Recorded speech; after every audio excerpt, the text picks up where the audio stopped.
Finally, we get to talk some ball.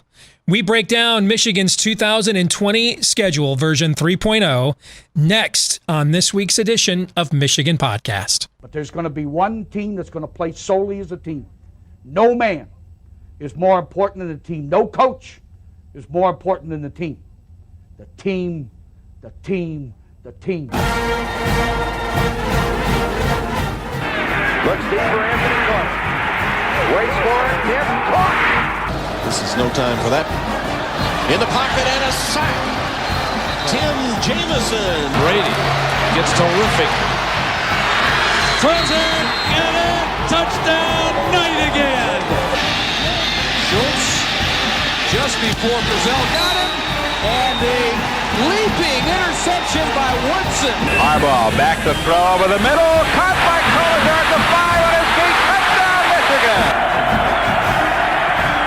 On its way. It's good. He's 5'7", 179 pounds, a junior at Michigan. But Jamie Morris packs a wallop, and he delivers for Bo Schembechler. And here's your first play. Pressure coming. Second. It is Glenn Steele, number 81, who fought his way through the traffic. Option. And Robinson calls his own number, and he's going to score. Oh, an easy touchdown for Robinson and Michigan.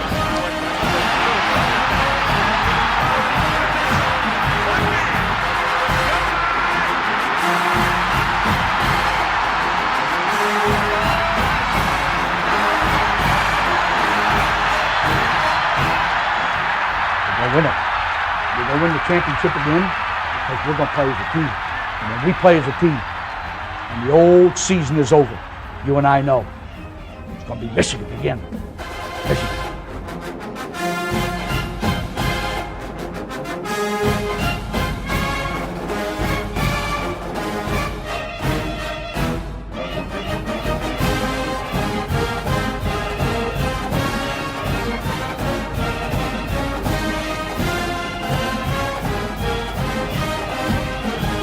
Go Blue, I'm Steve Deace, and welcome to a day we have long waited for.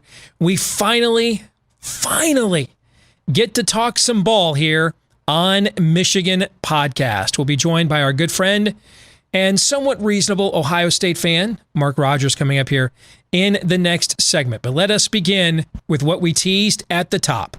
Version 3.0 is out, and it is official. Michigan has another 2020 football schedule, but something about this one makes us think that it's going to stick. Yeah, it's a little weird getting your crotch kicked in by the Buckeyes for Christmas, but I guess, hey, we've been taking it in the shorts over Thanksgiving for a good many years.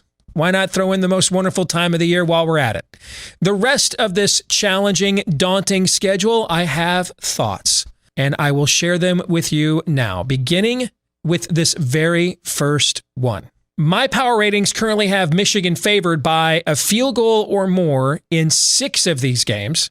Penn State at home, I currently have rated a toss-up. And I have Michigan a 2-touchdown underdog at Ohio State, but it would be higher with fans. That's just straight up kind of a 1 point on the road, and then the personnel and history between the two teams. Now, that doesn't mean I'm predicting Michigan to go 6-2. That's not a prediction. That is a power rating. That right now, I have Michigan favored by a field goal or more, regardless of where the game is played, against 6 of its opponents. Now, I am assuming that Ambry Thomas and Nico Collins are not on the roster. If they were to come back, then I think that adds about a point to my power ratings. So, for example, without them and without any fans, I have Michigan right on a 3-point favorite at Minnesota in the opener. With them, without any fans, I'd have them at a 4-point favorite. If there were fans at the Minnesota game, that game for the opener would be rated as a toss-up as well. All right, our next thought here, thought number 2 on Michigan's 2020 schedule, back to that opener at Minnesota. I think it's the swing game for the entire season. I think Michigan clearly has the more talented roster in my power ratings, but there's a big, a big matchup problem here for us in an opener. And it's those Minnesota receivers with Rashad Bateman opting back in. Now we have a secondary, likely without, or perhaps without Ambry Thomas, easily our best corner. There's been some talk of Dax Hill playing some corner as well as safety. You kind of get worried, though. You spread him too thin, and it's kind of a Robin Peter to pay Paul situation. It's the very first game. We're going to have a rusty offense, a new offensive line, Joe Milton making his first start at quarterback, which we predicted he would be the starting quarterback here on Michigan Podcast way back in January. People told us we were nuts, and now here we are. But it could be a game where, hey, we've seen this before under Don Brown, right? 80% of the time, he just shuts offenses down, but can lose the whole game on those other 20% of plays if they're big plays. We've seen this before under Michigan defensive coordinator Don Brown, and Minnesota has that kind of an offense. You could stop them, and then those receivers, they get behind you on a couple of plays, win the game, and then you have a young offense playing its first game. Is it ready to score 28-plus points in its very first game if that's what it takes to win? So I think this is the swing game for the entire season. If Michigan wins this game, then I believe it's barring something unforeseen, and, well, it is 2020, the year of the unforeseen. But if they win this game, let's just put it this way then. Let's be a little bit more prudent. If Michigan wins this game, the odds are much higher that it goes into Columbus for its perennial whooping for a shot at the Big Ten championship. It probably won't win. If it loses this game, the odds go down precipitously that the closing game of the season against Ohio State is for anything other than bragging rights, as in Ohio State getting to brag, the right to brag about beating us yet again, unfortunately, and I am sad. All right, next takeaway from Michigan's football schedule. I don't expect Micah Parsons back for Penn State. If he were back for Penn State, that would add about 2 to 3 points to Penn State. I think he's the most valuable defensive player in the country. I think his impact on a defense is almost, from a point spread perspective, the impact of a top-rated starting quarterback, losing him or having him back for a team on offense. So if Micah Parsons were to opt back in for Penn State, I would actually have Penn State favored at Ann Arbor on Thanksgiving weekend. But without him, I have Michigan a slight favorite, but only by a couple of points. And then our final takeaway on Michigan's 2020 schedule. If I were an odds maker, I'd be putting Michigan's season win total at 5.5. Again, that would just be in order to get bets. It wouldn't be a prediction. Now, I'm going to find out later in the show, because I put this out on my Twitter at Michigan Podcast. I'm going to find out later in the show what you folks think. That's our Twitter question of the week. Those results are coming your way later on. If that were the win total out of 8 games, we're not counting the 9th one since we don't know who the opponent is. So out of 8 games, would you take the over or the under? Me, I'd bet the under, simply because I think 5-3 is more likely than 6-2. And I think 4-4 is almost as likely as 6-2. So I'm a play the odds kind of guy more so than a hunch. Doesn't mean I don't ever play hunches. I just rarely do. Most of the time I play the odds. Now, those numbers would change more in Michigan's favor if they can get Ambry and Nico back. But as things stand right now, I'm not optimistic about that. All right, we're going to switch gears. Let's find out what they think about Michigan's schedule, as well as the Big Ten schedule as a whole, from the enemy camp when Mark Rogers joins us for the 10-Minute War next.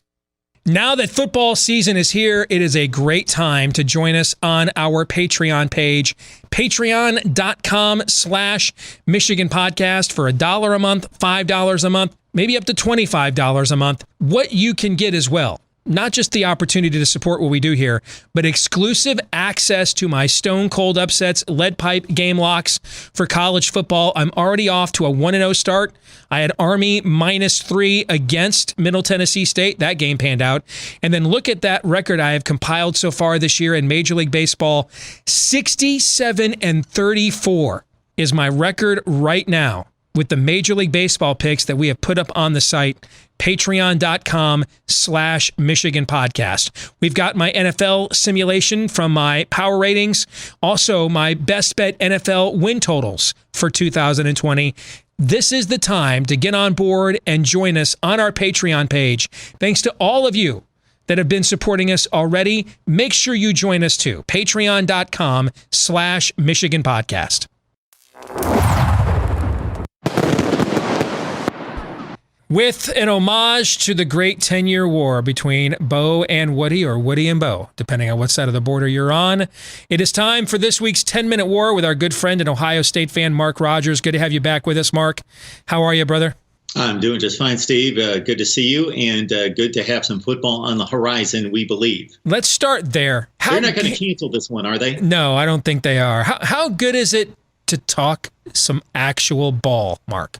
That's why we started this deal. That's why you started your YouTube channel and your podcast and everything else you do. We actually want to talk football. I've had to become a medical expert. You've actually delved into that realm much, much more successfully than I have. More than I ever wanted to or ever want to, ever have to, ever again. And I grew up with a mom for a nurse for a mom, spent plenty of time in hospitals and doctor's offices, summer jobs working for her. No thanks. I'd like to go back to just being an idiot savant about college football, if you don't mind. Thank you. I'm right there with you. So it's fun to talk some ball. We have a schedule. Version 3.0. Your overall big picture thoughts on the Big Ten's 2020 slate, starting with the game moved to the final game of the season again, scheduled now for December the 12th. Over at Wolverine Digest, we talked to a television executive. You can probably guess it's only going to be with one of a few networks whose opinions matter here, right?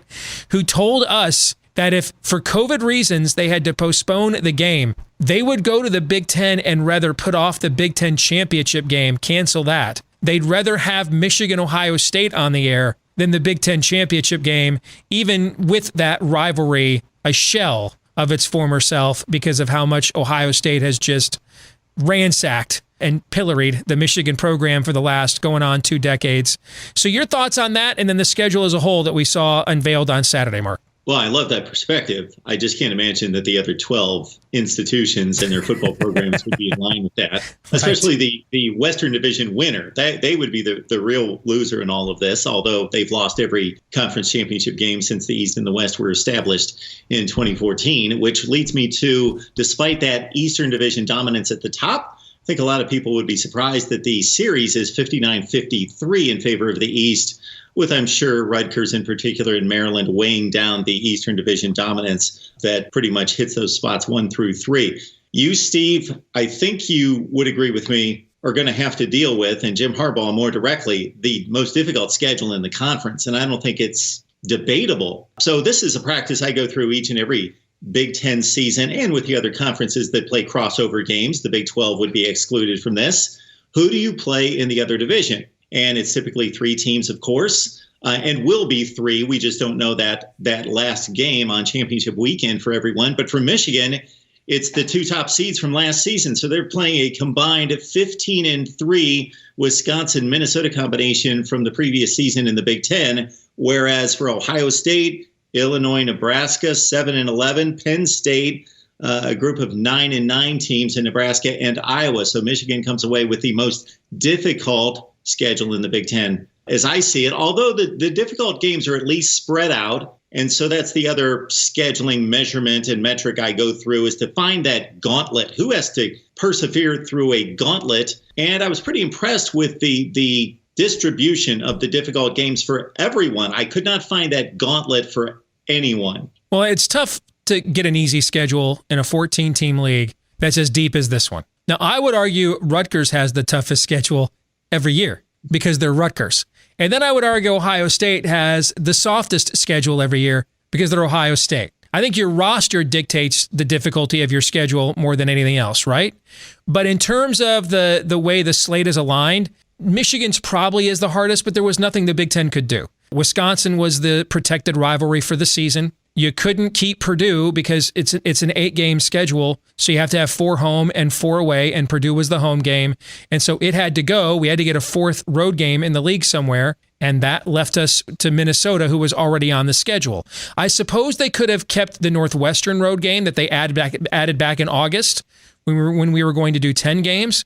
But then if they had dropped Minnesota and added Northwestern, the perception would have been that they were trying to help and boost Michigan because Minnesota was always supposed to be on our schedule this year, right? So there really wasn't much else the Big Ten could do. And, you know, you and I are a little bit older now. You and I remember an era where we just played all these teams every year anyway.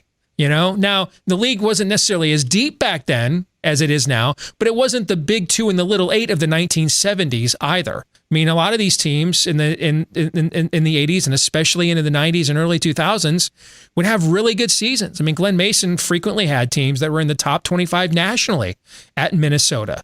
Bill Mallory frequently had teams that were in the top 20. Back then it was top 20 nationally at Indiana in the 1980s. So, I mean, we played all these teams every year anyway.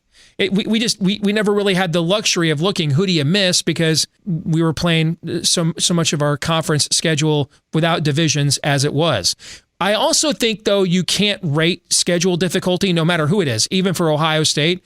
And this brings me to my second question. Would you take Justin Fields and Ohio State or the field for the Big Ten championship?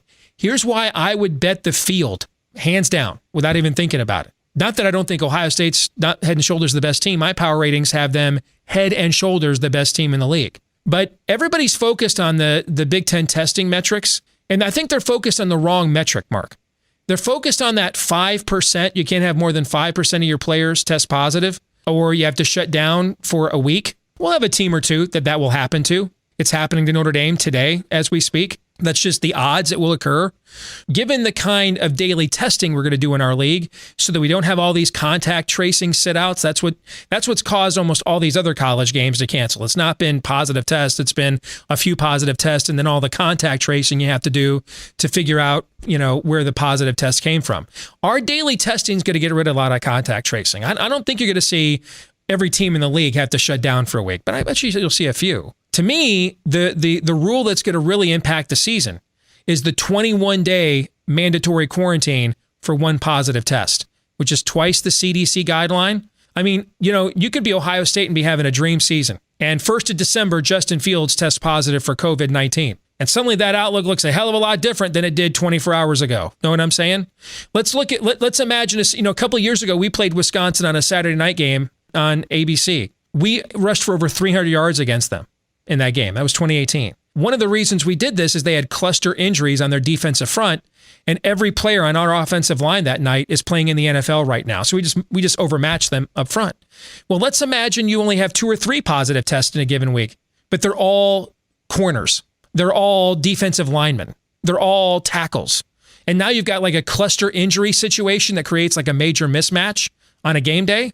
To me, that is the testing rule that can really alter some of the outcomes in our league, which is why when I see sports books put Michigan and Iowa, respectable programs in their respective divisions, at 40-1 odds to win the Big Ten, I'd put $5 or $10 down on that. Not that I would pick either Michigan or Iowa to win their divisions, but with these kinds of testing metrics that can throw rosters out of sorts for a half a season, those teams are good enough that they could take advantage of that. I think that is part of people's analysis they're not factoring in is that quarantine period. Well, if you follow the string of the relationships, I think what you're saying makes sense that a particular position unit could get hit very hard because those are the players that hang out together. So they are in the team meetings. They're obviously practicing together, but then they're most likely building relationships that take them out of the football facilities and are together. Therefore, most likely there is more of a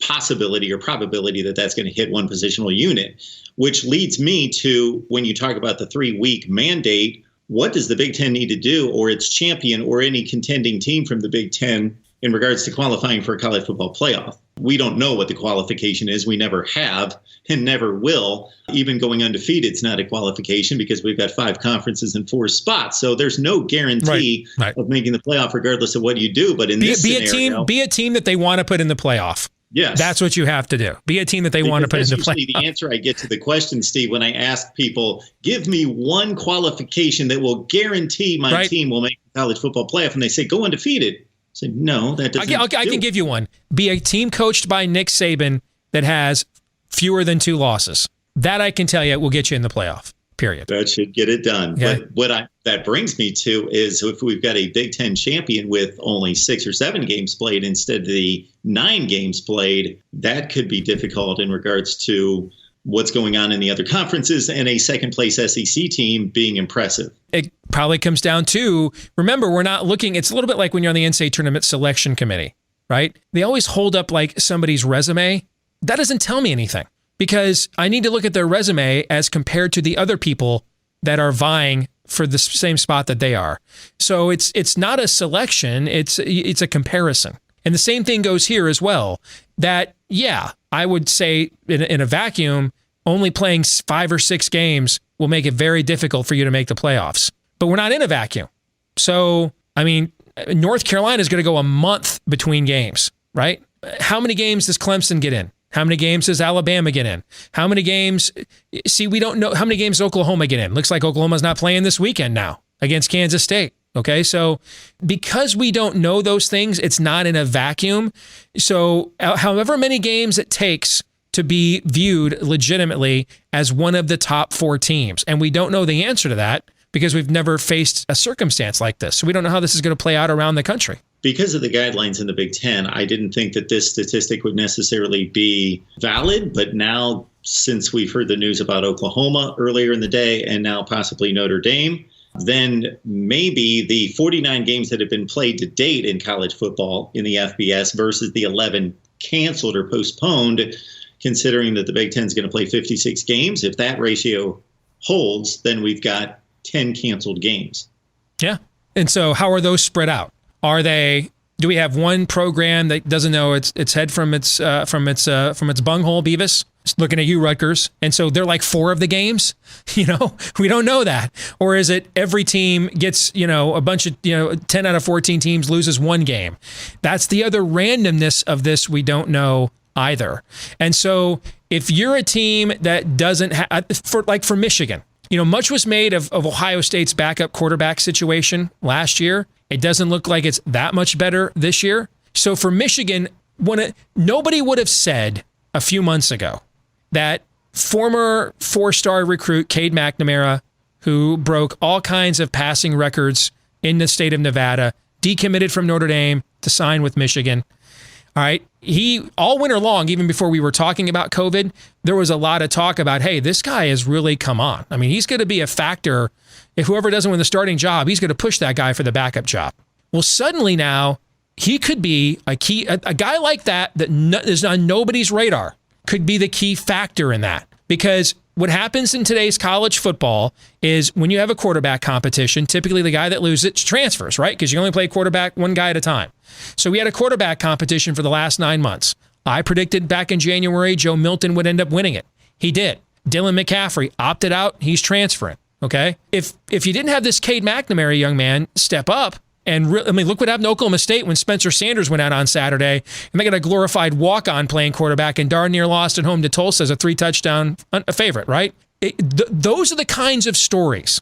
If you have to sit a guy out on top of all the other injuries, look at the injuries we just had in the NFL. How much of that was no preseason, limited contact in the fall, teams weren't scrimmaging together and going full speed, right? So throw in injuries, throw in no off season. Now throw in the COVID testing. If you're doing handicapping and previewing teams, make sure you have a rating for who the backup quarterback is, because at some point you're probably going to need to see them. What are your thoughts on that, Mark?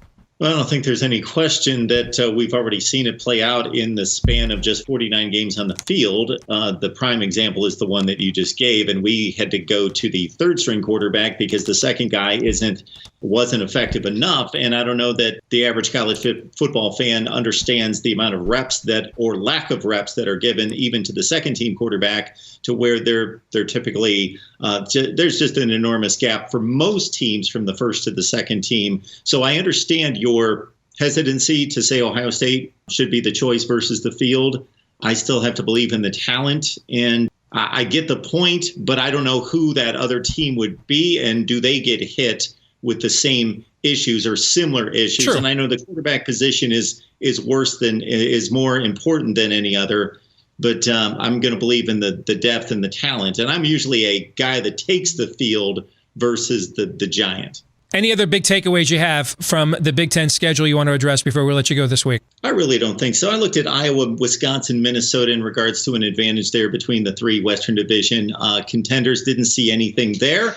And just to give everybody just a little primer on what we could see the final weekend on that championship weekend, if it would play out exactly, the standings would fall in order as they did last year. Or take your predictions, whether that be you, Steve, or anybody watching us. Take your Big Ten predictions in the East and West and line them up and just see what kind of fun games and matchups we would have that final weekend. So if we just take the standings from 2019, we've got Ohio State, Wisconsin, Penn State, Minnesota, Michigan, Iowa, Indiana, Illinois, Michigan State, Nebraska, Maryland, Purdue, and Rutgers and Northwestern. Now, Barry Alvarez also said they were going to try to avoid rematches that final weekend if they could. We'll see how that works. I mean, you can't have the team that finished third playing the team that finished ninth because you don't want a rematch, right? Because part of this is to get that ninth game for television contractual reasons. But I love the concept of it. By the way, Tom Dienhart on the Purdue rival site said it was actually Jim Harbaugh's idea to do this. So I love the idea. In fact, I think it's something we ought to consider as a league every single year. I mean, when you're looking at big, those New Year's Six bowl slots, things of that nature. All these other leagues have all their teams other than their top two teams sitting at home. All of your teams could be on national television building resumes that championship weekend. I love this idea. I think it's something we should do maybe going forward. But I think if we take it all the way back to the inception of the BCS in 1998, which has been the model of the New Year's Six, currently the SEC and the Big Ten have filled those spots. Anytime there's been a selection that needed to be made, the Big Ten has had a hand in that more than any other conference except the SEC. And then you're just looking for an extra loss, though, for a Penn State or Michigan, let's say, against a Wisconsin, Minnesota, Iowa, though, on that championship weekend. Or an extra win.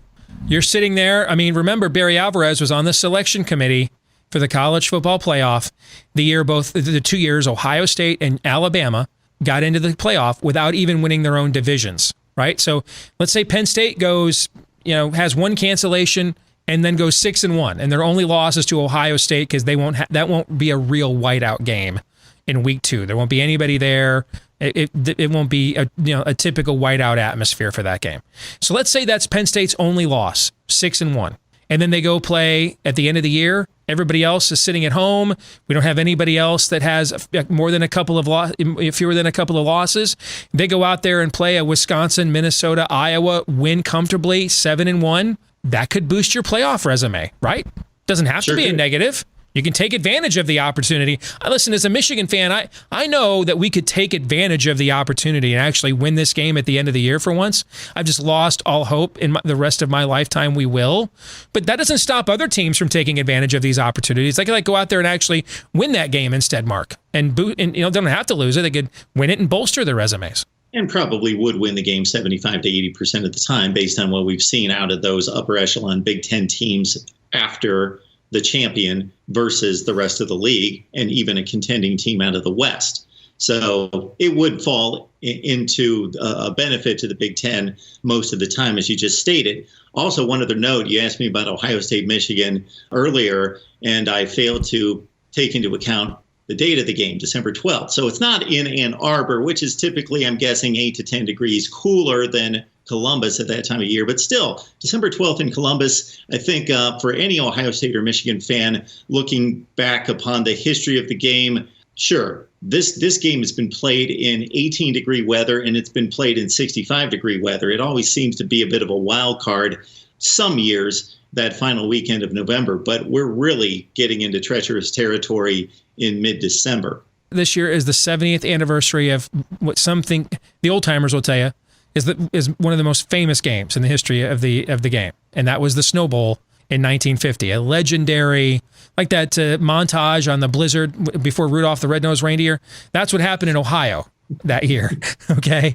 And they played the game. Nevertheless, Michigan pulled a huge upset against Ohio State, who had the Heisman Trophy winner, I believe, that season, and ended up going to the Rose Bowl. Maybe with the game in mid-December, maybe we'll have a wintry wonderland, because Lord knows we need all the help that we can get at this point. Mark, it's good to see you, brother. As always, thanks for joining us. Yes, we will note that despite the loss in 1950, we held you without a first down in that game. Scoreboard, though. No argument. Mark, I've got no wins in 15 years. Please don't take the past away from me. I'm a Michigan fan, Mark. The past is all I have. Don't take it away. Thank you. I'm done. Thank you. Well, I teased these earlier, and here we are. I'm setting Michigan's season win total at 5.5 out of the 8 known conference games. Are you on the over or the under? Close vote. 56% of you said over.